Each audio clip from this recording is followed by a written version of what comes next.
નમસ્કાર મિત્રો, હું તારક ઠાકોર. આજે આપણે વાત કરીશું કે સાચા ઓબીસી અને બની બેઠેલા અને ખાલી નામના ઓબીસીમાં શું અંતર છે.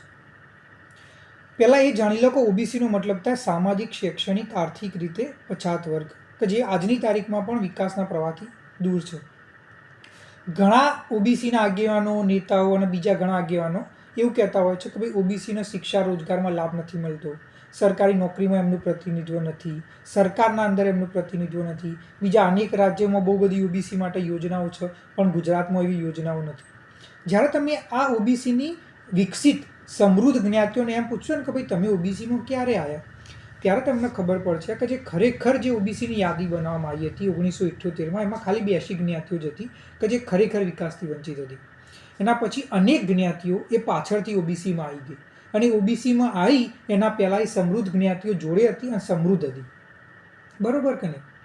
હવે આ જે જ્ઞાતિઓ છે ને, ઓબીસીમાં આવતી વિકસિત અને સમૃદ્ધ જ્ઞાતિઓ એ બે પ્રકારના લાભ લે. એમનું શિક્ષણ, એમનું રોજગાર, એમના ધંધા, એમના રહેવાનું, એમના જેટલા બી વ્યવહારો હોય એ બધા જે સમૃદ્ધ કહેવાતી સમૃદ્ધ જ્ઞાતિઓ જોડે, અને ખાલી અનામતનો લાભ લેવા માટે ઓબીસીમાં આપણા જોડે આવી જશે. એટલે એમને બંને હાથમાં લાડવા જ છે. બરાબર? હવે તમે આ જ્ઞાતિઓને એમ કહેશો ને, ભાઈ તમે બધી વાતો કરો છો ઓબીસી જોડે અન્યાય થાય છે, આ થાય છે, તે થાય છે, પણ ઓબીસીમાં જ જે વિકાસથી વંચિત જ્ઞાતિઓ છે, જેને ખરેખર અનામતની અને ખરેખર વિકાસની જરૂર છે, ઠાકોર, કોળી, દેવી પૂજક, રાવળ, ધોબી, નાઈ, નટ, મોચી, બજણિયા અને આવી અનેક નાની મોટી જ્ઞાતિઓ જેને ખરેખર અનામતનો લાભ મળવો જોઈએ, જે ખરેખર આગળ વધવી જોઈએ, એમના વિકાસ માટે તમે કેમ નથી બોલતા? આજની તારીખના ઓબીસીમાં જેટલું પણ મળે છે એ મોટા ભાગનું તો તમે જ લઈ જાઓ છો. તો જેને ખરેખર ઓબીસીમાં જરૂર છે એને તો કંઈ મળી જ નથી રહ્યું. બરોબર કે નહીં? તો તમે ઓબીસી અનામત વર્ગીકરણ વિશે કેમ નથી કરતા? તમે ઓબીસીમાં આવો છો, તમારો શિક્ષા, રોજગાર દરેક મતલબ તમે કહી શકો તમારો વિકાસ થઈ ગયો છે, તમારા ઘેર ઘેર સારામાં સારી નોકરી કરતા લોકો જોવા મળશે, શિક્ષણ સંસ્થાઓ જોવા મળશે.